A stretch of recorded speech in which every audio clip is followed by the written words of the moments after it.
جمعے کی نماز پڑھ کے یوں دنیا بھاگتی ہے، او ہو پتہ نہیں کون سی پیچھے آگ تھی جو بجھائی جائے گی۔ اور آج تک لوگ مسئلہ پوچھ رہے ہیں کہ جمعے کی بعد والی سنتیں کتنی ہوتی ہیں۔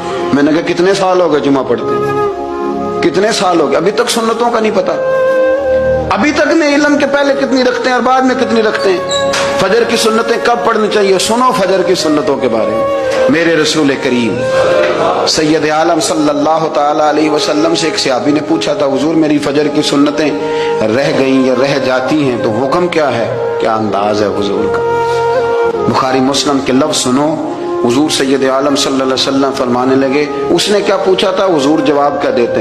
فرمایا فجر کی سنتیں کبھی نہ چھوڑنا، فجر کی پہلی دو سنتیں کبھی نہ چھوڑنا۔ یا رسول اللہ صلی اللہ تعالی علیہ وسلم میری رہ گئی ہیں، رہ جاتی ہیں۔ فرمایا فجر کی دو سنتیں نہ چھوڑنا، فرمایا فجر کی پہلی دو سنتیں